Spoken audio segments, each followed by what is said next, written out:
My name is Amanda Ring, and this is Flight of the Feminine.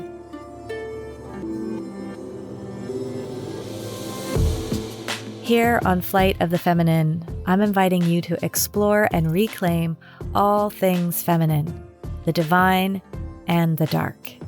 To awaken your womb and heart consciousness, I'm inviting you to open to the realms of energy and spirit, to evoke empowerment and create sovereignty as a sacred soul each one of you are on this journey through life.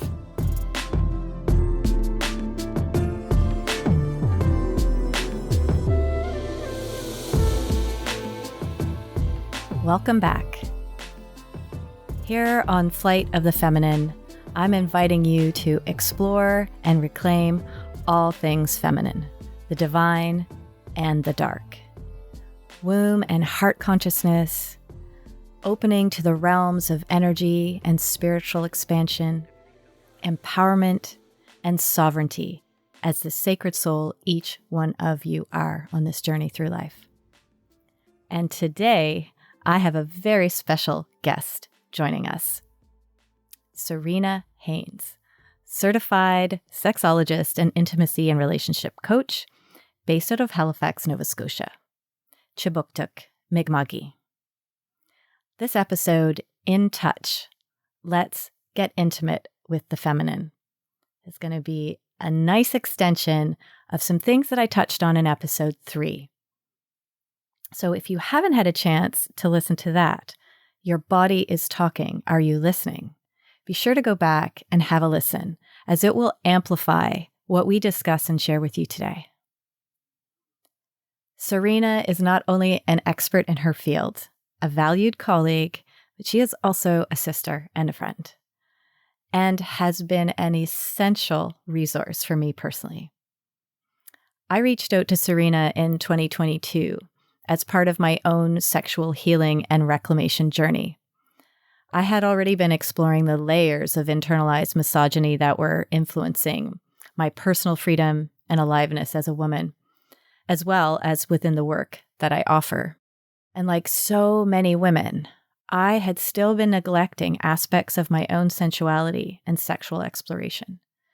I was acknowledging a new level of awareness of how my feminine sensuality, sexuality was still being repressed due to societal and patriarchal conditioning that I had still deep inside. The more feminine empowerment work I did for myself and led other women through, the more my awareness soared regarding the importance of there being a focus on intimacy and sexual sovereignty for women, with their own bodies and with others. Serena and I explore a number of similar themes in the work that we do with women: listening to the body, intuitive development, boundary work, finding your voice, self-worth, self-love, and self-permission being a big one. So it was a natural fit for me to connect with her. After Serena and I explored some work together, we realized that the goddess was at work and divine orchestration at play. And we followed that inspiration to create our own collaborative women's event, the Body Temple Retreat Day, which was birthed in the spring, and we co-hosted a number of these together. In episode 3, in Flight of the Feminine, I shared information and practices for you to start listening to the feminine wisdom flowing through you and to you through your body. Your womb wisdom, which is your inner wise woman. I invited re-embodiment with new levels of awareness of intuition, instinct, and energy. Listening and learning how to honor your body wisdom is key to your capacity to not only create healthy boundaries, but to say hell yes to life, to your desires, and to create nourishing, intimate connections with yourself and others, both sexually and in terms of authenticity and embodiment. When I began gestating this podcast, I knew I would have this beauty of a human on as a guest. Serena has helped me personally, along with many other women, to open more fully to their sensual nature, to reclaim and trust their bodies, to own their right to experience pleasure and sexual freedom. And in both my personal and professional experience, this truly starts with going within, getting in touch with your feminine nature through feeling, sensation, and becoming intimately connected to yourself. So let's see what Serena has to share about all of this with us today. Serena, welcome. Thank you for having me. I am so happy you are with us today. Oh, I was really excited when you asked me to come on. Mm-hmm. I get so juicy. I know. It's been wonderful just even thinking about having you on because this is just such an important area of life that women struggle with. There's so much repression and there's so much that people aren't even aware of. And I know that, and I've kind of thought, oh, I know quite a bit about myself and felt very empowered in so many ways until I started really leaning into this aspect of my life. And then when working with you, I was like, holy shit, like there's a lot more here than I realized. And it's been so liberating. There was no question in my mind, especially after we then worked together, that you were coming on here and sharing your wisdom and your experience with the women that are listening and whoever else really is well listening. Together.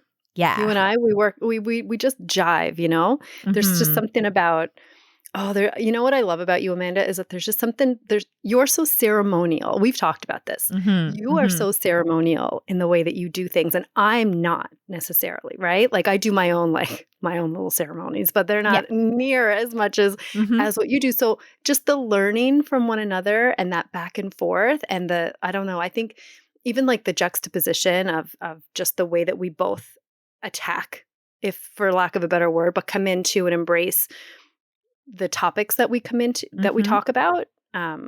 It just makes it, I think it makes it so much more relatable to a lot of people to have both of us sit there. Yeah. Yeah. And, you know, when we started talking about the Body Temple retreat, it was like this beautiful synergy of your signature events and the signature work that I do, from that ceremonial, more ancient circle magic type of thing, and then like your breadth of knowledge of both the anatomy, but also this very contemporary, like, let's just fucking go. Let's take this back and be allowed to experience life fully and in this area of our life as well. Because, as I was experiencing, not only myself, but with other women, that there was still this waiting for permission,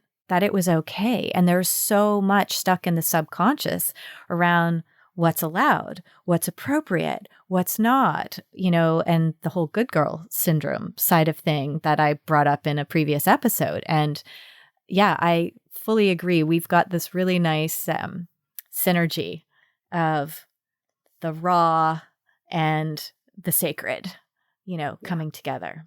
That permission is so important, right? The permission to be able to just let go. And, I walk into my sessions and I say, I'm going to be the weirdest, the most open, the most raw in this room.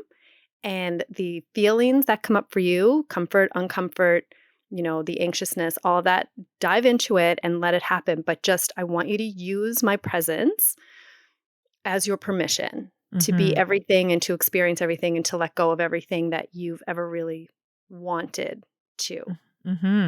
Yeah. So that sort of brings me to the first question that I have for you today. And that is, when it comes to creating and experiencing intimacy, and it might seem obvious, but it's not. We know how layered it is. So when it comes to creating and experiencing intimacy, why is it so important for women to be in touch with what I call their body wisdom? How their body's communicating to them. Like, why is that so important, especially from the place of work that you come from? Yeah, well, I call it your F yes and your F no. Yeah. I'm like, your body will tell you, your body will talk to you, right? And we do that. We do that exercise within workshop to sit and say, just to chant our yeses and to chant our nos and to say, where is this landing in our body? So why is that so important is because if you don't know, okay, we talk a lot in our society about how women need to understand their no, right? We need to feel really strong about your no. You need to stand up for yourself. You need to have that agency over your body. You need to, and it's still very I don't want to use the word masculine driven, but it's still very hard, right? Mm-hmm. I think it's important to find your yes. Where is your soft yes? Because without your yes, you cannot find your no. You Mm-hmm. cannot sit as deeply in your no if you don't even know what your yes is, if you Mm-hmm. don't know where your softness lands, if you don't know where your power is in your yes, right? Going back to the good girl thing, good girls don't say yes. Good girls say no, right? Good girls push away. Good girls, all of those things. But what if we said good girl knew what her yes was? What if we said, if you know that within your body and you know where that is in your body and you can find, appreciate, give yourself permission and allow pleasure in whatever form that comes in, right? Because we know, you and I know, and I'll let your listeners know that your pleasure doesn't just come from your sexuality. It comes in Mm-hmm. everything from the food that you enjoy to the music that you listen to the friends that you choose to hang out with.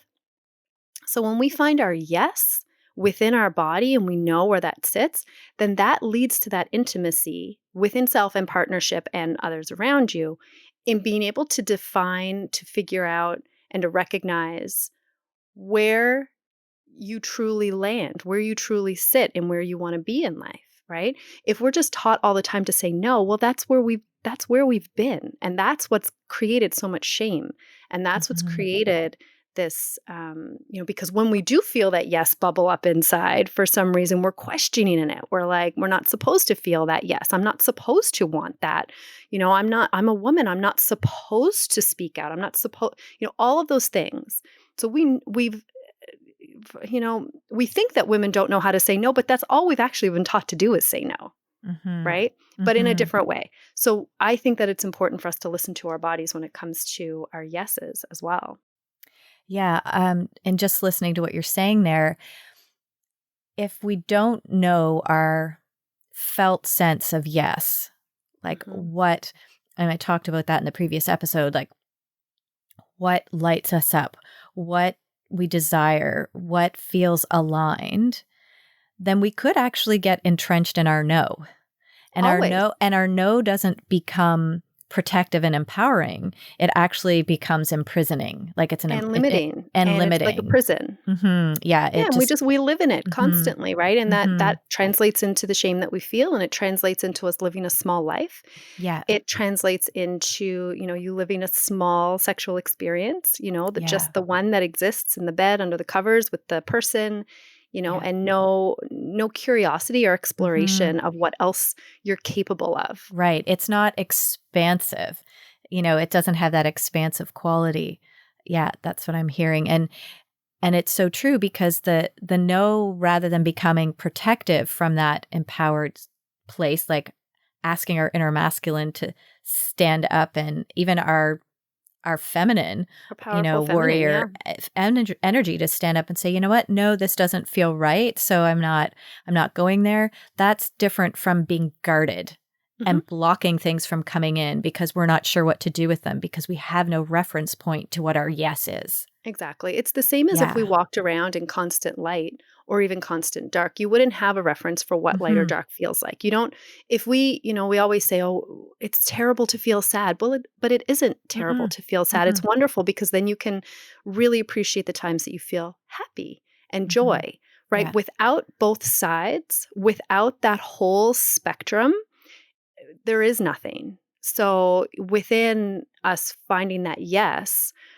it's going to allow the numbness that we feel to start to dissipate and start to break down because now we Mm-hmm. will finally have, like you say, a reference point for what that is rather than just constantly going around saying, no, no, no, I'm not supposed to, I'm not supposed to. Mm-hmm. Now you can say, well, I do feel a yes in my body.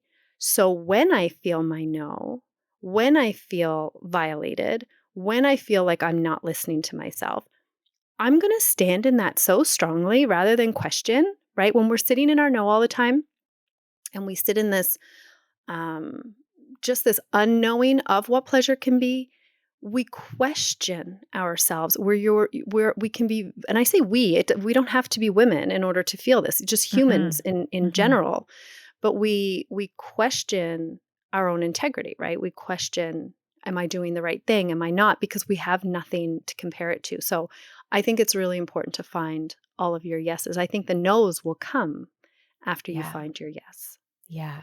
Yeah, that's brilliant.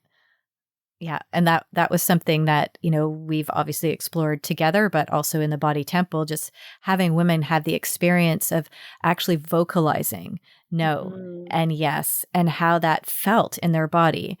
And the And different kinds of yeses and nos as mhm. well, right? I mean, Mhm. like you say, when Mhm. we're chanting yes and no, the idea of doing the exercise is to find the different ways that it sits in your body.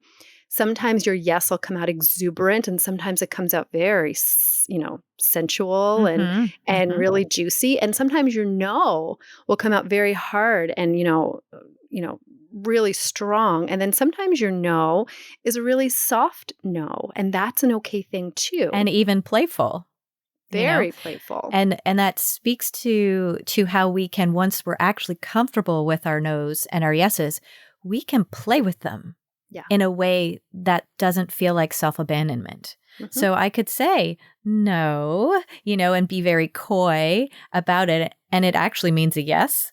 But if we don't know when we are doing no's and yeses that don't actually mean no and yes, Yeah. like in an authentic, conscious way, then we don't have that freedom to Right. play with our language. So one of the other things I had touched on, which we talk about too, and I know you support women with, is that when we're saying no and we actually mean yes, or when we're saying yes to something and we actually mean no. But what I feel is really important in what you're saying is when we know our yes, it takes out the confusion and the self-doubt and self-abandonment that a hard no to everything can create, Right. right? Yeah. Because and then for women in particular, where there's been this imprinting to say no, or in some cases to say yes, but this no when they really desire something, because it's like, Yeah. oh, is that appropriate for my age, or for this situation, or because I'm newly in this marriage, or I'm newly out of this marriage, or I'm single at this age, or whatever. There's all these subconscious stereotypes that we've internalized that are picked up through society, family, culture. Then our desires get muddled up in the no, right? So that freedom gets continuously squashed. So how important that is. So I would like to take that a little bit further and ask you, because I know you work with all genders and Mhm. you do have a passion for working with women as well. Um, what are women tending to repress in terms of intimacy, pleasure, and sexuality? Like what are the trends that you see? Like what are common themes that they're repressing? Everything. Hmm. Everything. Hmm. No, I mean, I smile and I joke when I Yeah. say that, but, um, just being able to speak their truth, honestly, right? It really depends. It's a very general question. The idea that, sex in general, like sex specifically, is not supposed to bring pleasure for a lot of women. I see that a lot. I see a lot of women come into me and say, it's okay. I don't need to have an orgasm. And I'm like, silly goose. Yes, it's okay to want that, right? And then we come down to it, and it's not that it's okay with them. It's that they don't feel like they can ask for what they want, right? They Hmm. just don't feel like they can take up space. So this, working on taking up space with women is a really big conversation that we have. Ask for what you want. Tell me what you want. What are Voicing their you desires. Yeah. What are you repressing? All of those desires. There are people who come into me who, will tell me that they want, X, Y, and Z. But when we start talking, what they really want is something completely different, but they don't even have the language to say it because women in general have not been given the permission to even say certain sexual languages or, juicy thoughts, fantasies, desires, those kind of things, right? So everything that I see when people come into me, I try to I just try to like I said earlier, like I said in the beginning, I just try to be the strangest one in the room. I use all of the words and all of a sudden women are like, "Oh, I'm allowed to use those words. I'm allowed to talk about these things." I'm like, "Yeah, babe, you are. You're allowed to say and want and do and watch and listen to and all of those things." And that's how you're going to find your true authentic self when it comes to your sensuality. Right. Your yeses and your nos. Yeah. Yeah. So in terms of repression, it's like what I'm hearing is there's a tendency to repress desires sexually, sexual fantasies, and even the permission to use sexual language. And that When we we know. don't Sorry to interrupt, but if Go when ahead. we don't use the language, right? Like this is a big thing. In session with me in podcasts and any media that I do or anything, I do try to use the language because that's part of it. That's part of breaking the script that we've been given where, quote, right? Big quotations. Men can use all of the crass words and the dirty words and all of this thing, but women, it's not ladylike. If women do, we have to use other terminology and other ways of talking about things, and it all has to be very gentle and sweet and all of that. There are going to be women listening to this who want to crack open expansively from their heart centers, from their womb centers, and all of that. And as well, they are going to want some of the quote, crass, dirty, Yeah. all of that. And it Yeah. mangles together, and it's just such a beautiful space to be in. And when we stop repressing, when we start using the language, when we allow our nervous system to acclimate to words and desires that we've been taught for so long are the epitome of, quote, filth or vulgarity for women. When we allow ourselves to acclimate to that a little bit more, what we realize is that we don't have to go so far in one direction. It's just that's the way the pendulum swings. Right. Once we repress it, then most of us, regardless of what it is, will go all the way to the other side until we find this equilibrium of where we want to live. So I say, you know what? Sit in session with me and we're going to say all the words that you're afraid to say. And I'm going to help you work through it. Where does that land in your body? Why do you feel that way? Where and when do you think that you learned that that was a bad thing? Right. And then we move through that. Beautiful, beautiful segue to the question that I have about, what are the clues and cues in the body that a woman could be paying attention to within herself to know that she's got some sexual work to do or some work around intimacy, even with herself, with sensuality or sexuality.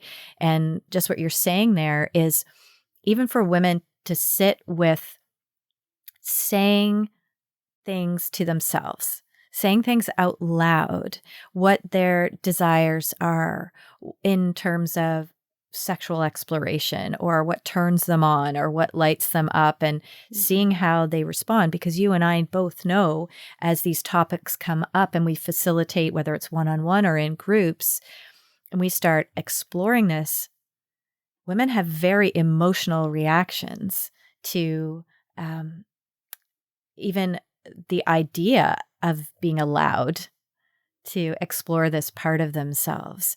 And so all the stories, and that's what you're saying, where does this come from?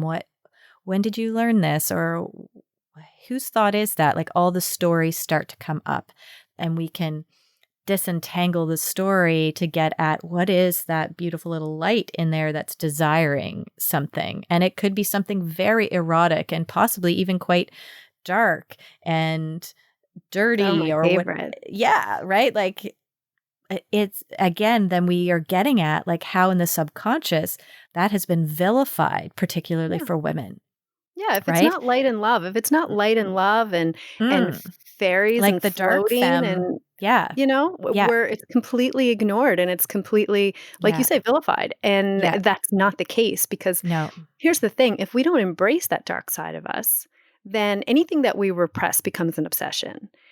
If anything. Okay. And Yep. for women specifically, I talk a lot about diet culture. And I can have that comparison with a lot of people, especially a lot of women, where I say, listen, if you were ever on a diet, which all of us have been because of that culture, and on your diet, you were not allowed to eat chocolate cake. I promise you that the only thing that you want day and night is chocolate cake because it's the thing that's been taken away from you. But it's not until we start practicing moderation can we start listening to our bodies and really knowing what our bodies need and how to go through life and enjoy the pleasures, the little pleasures of things without being so hard on ourselves, right? Without having all of that guilt. And the same thing comes with our sexual nature, is that the things that we repress, in women, they don't necessarily, I say women, right? When I say women, it's such a generalization, right? I just want everybody to know it is Yeah. tough to have the conversations. It's so nuanced. However, a lot of the time with people who have been socialized as women, we have been taught that that repression gets pushed deep down. How it shows up disappears. for us, how it usually shows up for us is anger and rage, judgment, a lot of judgment, criticism and judgment. Women tend to be very critical and very judgmental of anybody who just owns and showcases their own desires out loud, men or women or anybody else. Men are generally not as critical or judgmental. I said that and then I started laughing because it's a different, that's a different topic altogether. But like within women, we find ourselves judging other women, slut shaming other women, talking about people, being very catty, critical, and self-critical. all of those things. And that's what it is. It's looking and, we understand this. Your listeners will understand this. You understand everything that we experience is a mirror. All of the things that we're having that happen in our lives, it gives us a chance to look inside of ourselves and say, well, why am I in this position right now? What is happening within my life that this is showing up for me in some way? It's not always 100% your issue or problem or whatever, but there's something within you that is being brought up to the surface, right? So I would say to kind of keep an eye. If you find yourself as a woman being very critical of other women, being very critical of yourself because of that, comparing yourself to other women constantly. We all compare ourselves sometimes. That's human nature. That's life. We're not going to, I had a conversation this morning about this with somebody, all of this self-healing and like, we're never going to be fully healed, everyone. Like that, it's a journey. It is a constant it's an evolution. journey, right? So never be so hard on yourself. So if you find yourself being overly self-critical, sit down and ask yourself why. If you find yourself being critical of a partner and judging a partner for their sexual prowess, their, juiciness, how often they want to have sex, what kind of sex they want to have, the kind of, things maybe they watch or listen to get turned on. If you find yourself being really critical of that and judgmental, sit back and ask yourself why. What is it that I am missing? It doesn't have to be the same thing. It's not that you want to do the exact same things. It could be, you could be critical of that because you want that chocolate cake. Anything. It's just that inside of you, you are feeling, I'm repressing something. I'm not living my most authentic self. So when I watch you live your authentic self, it becomes very threatening to my existence. So I want everybody to sit down and listen to that. When it comes to the sexual side of it, the couple of things that I want you to keep an eye on is how you feel when you touch and look at your own body, what that brings up in your belly space, okay? Like in your belly. How does your belly feel? Do you feel sick? Do you feel nervous? What happens within your belly? That's where we're going to hold that shame. And then touching yourself as well and how you feel about that. I always tell women, they go, well, if I touch myself, I actually don't feel anything. I say, well, that, my darling, is the biggest indicator that you have some sexual repression and some things that you need to work on. A numb vulva, a numb vagina, and I don't mean numb as in, like touch your body, like you can't feel the sensation, but you have no desire there, you have no juiciness at all, is an indication that there's something that we can work on. Is it going to fix it completely? Maybe not. Are you maybe just not a overly sexual person? Yeah, that can be it too. That can be it. There are people out there who, truly, genuinely, authentically don't love sex. That's okay. But there is a difference between feeling completely satisfied in that and then knowing that there's something else. And that knowing shows up in other ways, in the way that we're critical and judgmental. Yeah. And I think there's sort of a fork in the road there that we could go into. But before we go there, so just to sort of recap for those that are listening, 2 key things that they could sense in their bodies is an awkwardness in their abdomen or their stomach or their belly, like a sense of discomfort or anxiety or feeling nauseous, or when the topics of sex come up or there is any self-touch related to sensuality. And it isn't even necessarily sexual in nature, but even if you were, rubbing massage oil on your body and just touching yourself in a nourishing way, which is part of sensuality. It's not necessarily sexual in nature, but if they're doing that and they avoid doing that because they feel uncomfortable and they feel that niggling, strange feeling in their stomach, that's a sign that there's some healthy work that could be done, some healing, some exploration of their sensuality and their sexuality personally, irrespective of partners, irrespective of other aspects of the connections and relationships they have. That is with themselves. And then the other thing I'm hearing is that if they are someone who, in the same vein, sort of want to open that up and they start exploring and there is no sense of arousal, that things just feel vacant or numb, that's another sign, another body sign that there's been repression long enough that that sort of part of themselves is shut down and they don't fully have access. So that's where they could reach out to someone like you and start doing some personal work or start reading it's about all personal work, right? And this is when people come in and they say, I want to have a better relationship with my partner. And I say, okay, well, let's talk about you for a second, because we can talk all about how we interrelate with people, but it isn't until you sit with yourself. And I say, well, honey, if you can't touch your own body and feel arousal, how do you expect another person to just create magic with their touch? That's not their responsibility. Your pleasure is your responsibility. Your sexuality is your responsibility. That agency that you have over yourself, it's all within you.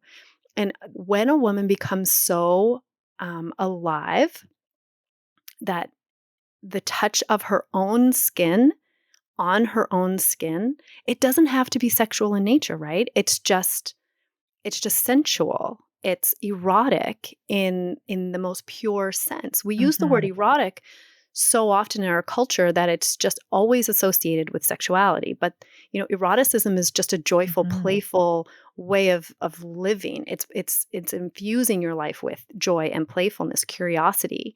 So having that, it awakens you from the inside.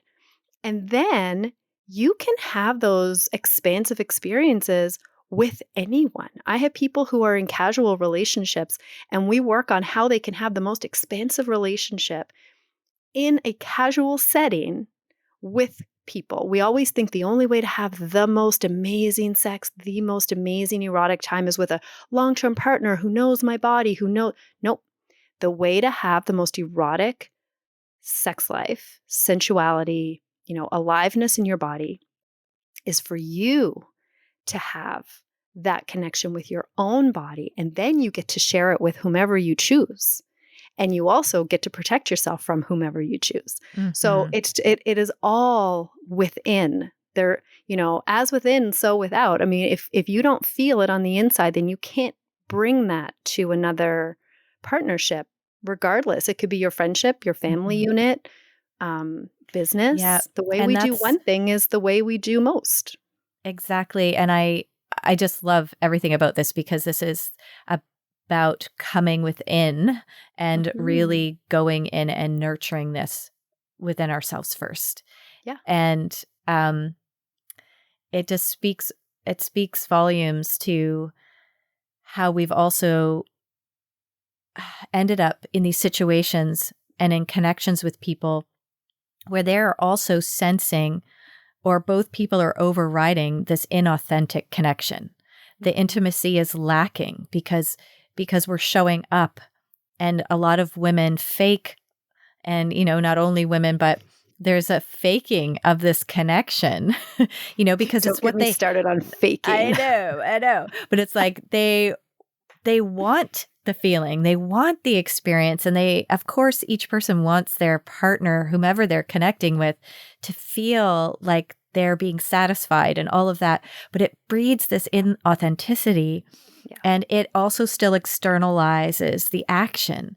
So it has to be about that rather than about going in. And really, women have not been socialized to know that it's, number one, healthy and natural, but also safe and fully an equal part of life to have a sexual relationship with themselves. Yeah. 100%. 100%. Women have been taught that it's dirty, don't touch yourself, you're a dirty girl if you like that, and then fill in all the archetypal stereotypes that are the bad ones, And just before you speak to that, if you hold that thought for 1 second, what you were saying also about this sensuality having an erotic nature that's just so pure. It's about being alive in this enlivened state, because that's really what pleasure is, and it can be in any form. That's what I was just speaking about in the last episode, about how the breath can have an ecstatic quality. Like, we can have an ecstatic experience of life that could be sexual, it could be spiritual, and those could be synonymous. You can have a sexual experience or a sensual experience that is out of this world. It's completely ecstatic. So we've gotten really muddled up in society about how, ecstasy and eroticism can only be in this very limited, bandwidth of sexual experience. And then, of course, it's broken down into the good ones and the bad types, So this coming back to women having permission and actually claiming it and realizing that they have a body that's their own, and it's their own right to explore it and start that work within is so powerful. Women who are connected to their bodies are not easily controlled. So that's another episode too. I know. So there are so many reasons why our pleasure has been outsourced to men. For the record, I just need to make sure that everyone knows, we don't man bash. No, it's not 100%. men.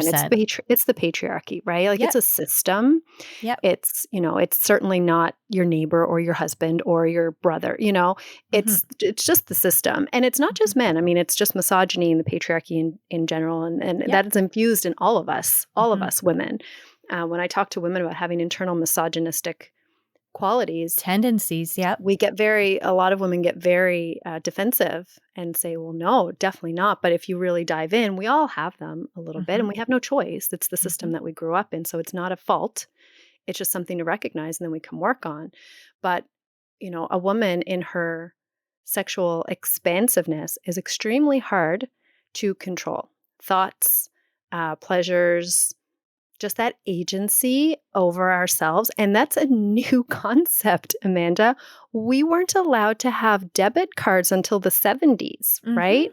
We weren't allowed to own land until, after I was born. So when we really get into these, earthly things, it's so new for women to have any control, right? Our feminist movement, like I said, on that pendulum, took us all the way to the other end where it ended up being a lot about man bashing and all this stuff, but it's not. We need No. to make our way back into this beautiful balance of just understanding that a woman who owns her own eroticism is a powerful force.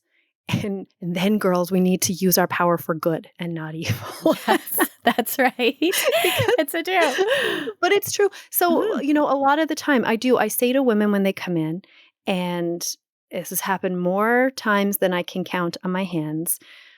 Women will come in numb. They will open up and just blow shit up in their lives.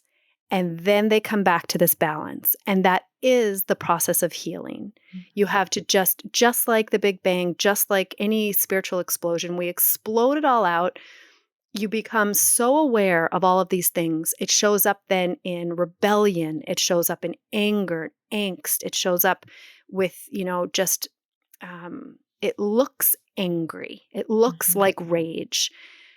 Dark feminine is fine, but then there is a difference between, embracing your dark feminine and just letting your rage out. And that's really important as well. But then Mhm. once we can harness that energy, then we bring it back into this balance and we say, okay, all right, I see this. I don't need to go out and make a mess of everything, because that's what we do. We are pure and beautiful and powerful chaos on the Mhm. inside. That chaos has been bottled Well, so tight, exactly, exactly. right? Yeah. That's Mhm. that repression. And then when it's allowed out, I mean, my goodness, it's like a teenager who's never been allowed out of their room. They're just going to go crazy for a minute Mhm. until they come back to themselves. Yeah. So there is a process. There's a curve of learning, and I see it all Mhm. the time. It's almost without fail. So honestly, that's my place, is to hold that container for Yes, people and and to sit and educate. say, everything that you're doing is okay. Mhm. Let's evaluate why this one's happening. Let's evaluate why that one's happening. You know, Mhm. the biggest starting point for anybody is to learn how to look at their own body, just to Mhm. look at it.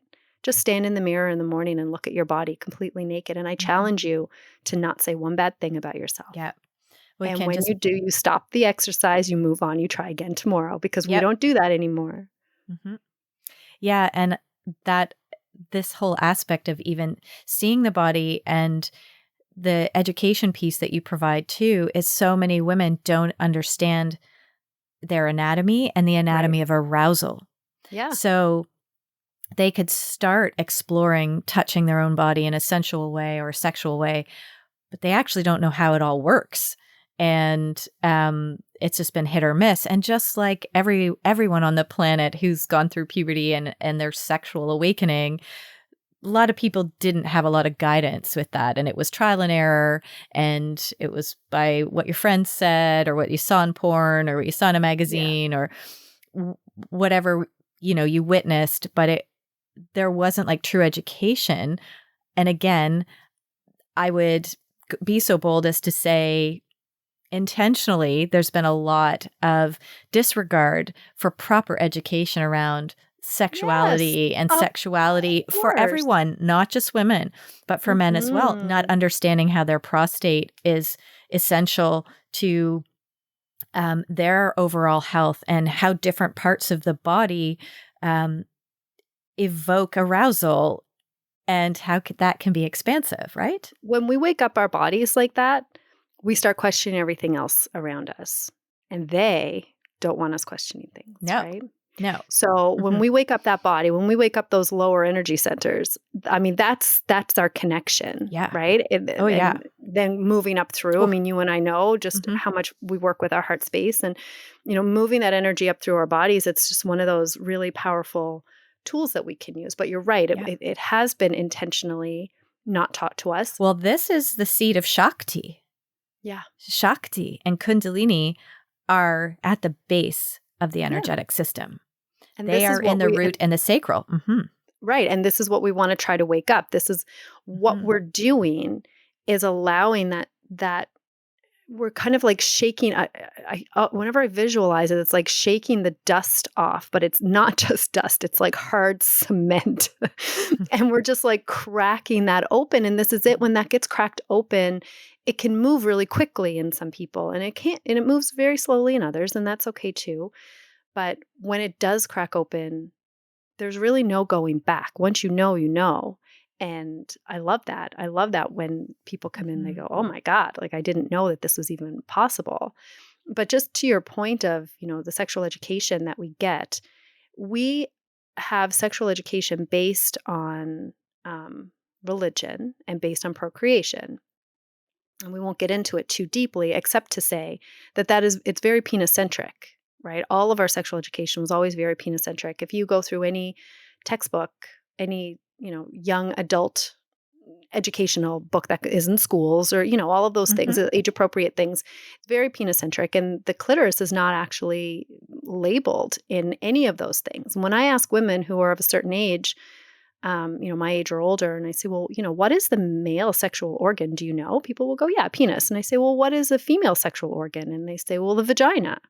I'm like, no, the vagina is not actually an organ at all. Some people will say the uterus, and they're getting closer. But I go, no, that's not it at all either. Your center of pleasure is your clitoris, and your clitoris is very huge. It's a massive organ. It has just as much erectile tissue as a penis does.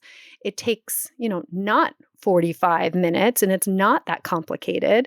It just takes awareness, right? That's the other language that we've been taught a whole lot is women are so complicated. Their bodies are so hard. And no, it isn't. It's just that nobody told you exactly how to do it. They kept you in the dark. They kept you in the dark, so you've been having shitty sex for a really long time. Yeah. And if you don't or just pleasure. And one of the things that you and I've talked about, and we talk about with our prospective women, is that it's not all about penetrative sex either. At all. 80% of women, 87% of people with a vagina have no pleasure, very little pleasure with any sort of insertion in their vagina.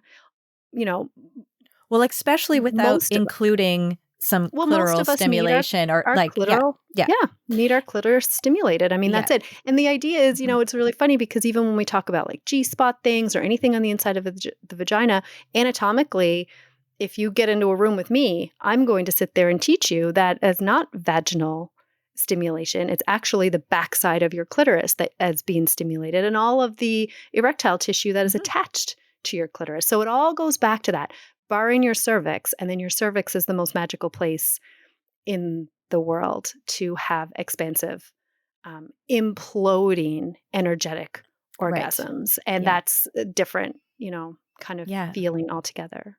And so like, this is just a huge topic, and likely we'll chat again just about more of this, because it's so like, I just see women's faces, and I was one of them, deer in the headlights, like, how have I not known this? How did I not? I mean, there were basic knowledge, but like the intimate aspects of anatomy, and for men as well. And men don't know this either.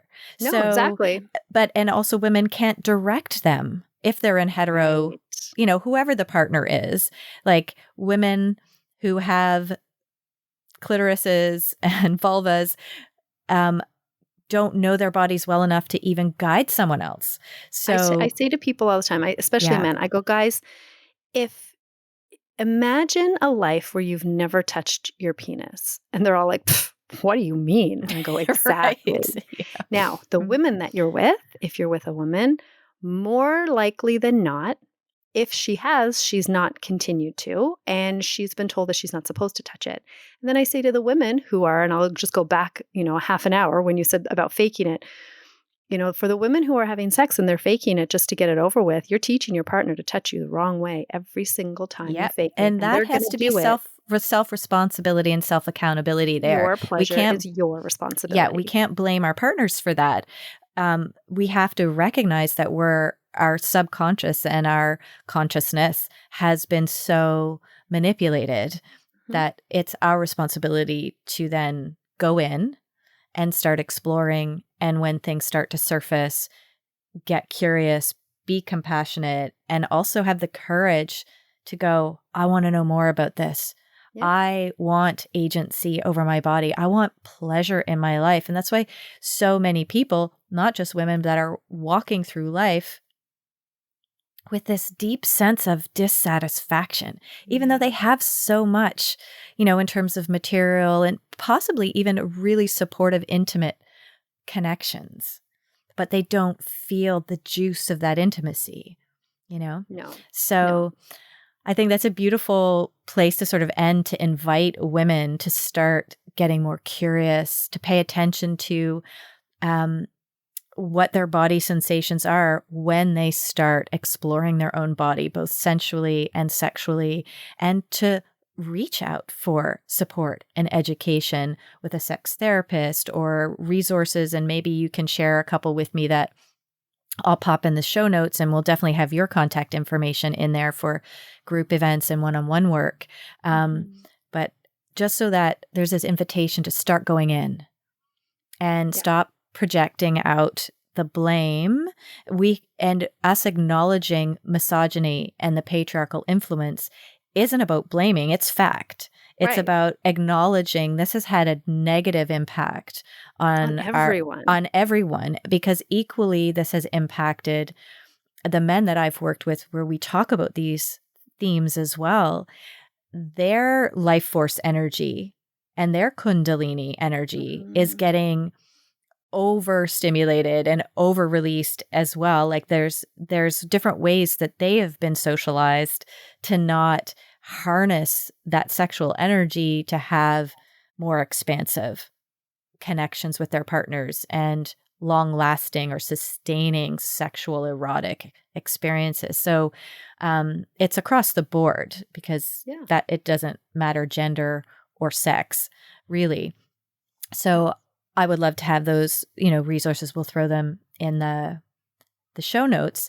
And so the invitation really is for those that are listening to start to get curious about this with your own self, your own body, your own feminine wisdom that's speaking to you through the body, through your breath. And we didn't even touch on that. And I'd love to talk about that more, how the breath influences our experiences sensually and sexually, and how we can guide that, and also how it's speaking to us. But that'll have to be another time. So thank you so much for coming on and sharing with us, and imparting your wisdom and excitement. Absolutely. Anytime. This is my favorite. Yeah. And so thanks to everyone who's listening for your openness and curiosity and being with us on this episode of Flight of the Feminine. And be sure to join me for the next episode, episode 7, where there'll be an extension of these themes as we discuss boundaries. So this topic is better boundaries. Episodes drop every second Friday on all your listening platforms. So please like and share, and I look forward to seeing you there.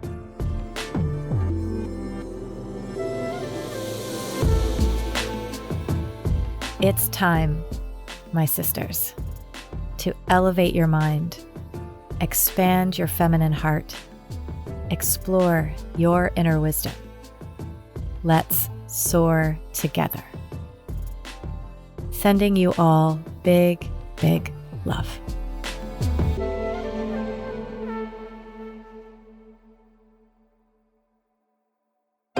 This is Story Studio Network.